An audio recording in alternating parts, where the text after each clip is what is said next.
Pernahkah kamu mendengar ataupun membaca berita tentang pantai yang dinobatkan oleh Pandawa sebagai pantai terkotor nomor 4 di Indonesia? Kok bisa pantai yang biasanya kita gunakan sebagai salah satu destinasi wisata di kala ingin berlibur menjadi tempat pembuangan sampah?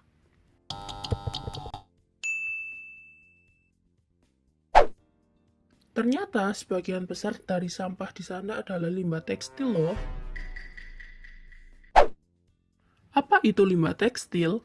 Limbah tekstil adalah limbah yang dihasilkan oleh industri tekstil, termasuk sisa-sisa produksi seperti potongan kain, serat, produk yang rusak, dan limbah cair yang mengandung bahan kimia berbahaya.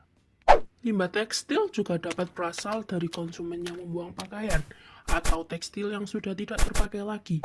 Limbah tekstil dapat mencakup berbagai jenis material seperti kain, benang, serat, dan pewarna sintetis.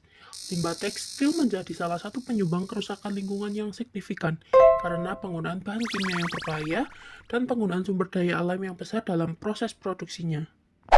Dampak dari limbah tekstil ternyata cukup berbahaya. Pencemaran lingkungan adalah salah satu dampaknya. Limbah tekstil yang tidak dikelola dengan baik dapat mencemari air, tanah, dan udara.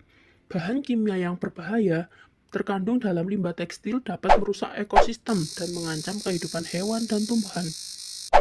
Dampak lain limbah tekstil adalah kerugian ekonomi. Jika limbah tekstil tidak dikelola dengan baik, hal ini dapat menyebabkan kerugian ekonomi bagi industri tekstil. Pencemaran lingkungan dan masalah kesehatan yang terkait dengan limbah tekstil dapat menyebabkan penurunan reputasi industri dan berpotensi mengurangi permintaan produk tekstil. Contoh nyata kerusakan lingkungan yang diakibatkan oleh limbah tekstil saat ini adalah peningkatan limbah padat. Limbah padat ini seringkali tidak didaur ulang atau diproses dengan benar, sehingga menumpuk di tempat pembuangan akhir dan menciptakan masalah lingkungan seperti pencemaran tanah dan udara. Bagaimana sih cara kita sebagai generasi muda untuk mengurangi hal tersebut? Nih, minta kasih tahu. Hanya dengan menurunkan gengsi dan mulai membeli pakaian second, teman-teman udah berperan dalam mengurangi limbah tekstil. Memilih membeli pakaian second berarti memberi kesempatan pada pakaian yang sebelumnya diproduksi untuk digunakan kembali. Hal ini dapat membantu mengurangi limbah tekstil yang akhirnya akan berakhir di tempat pembuangan sampah.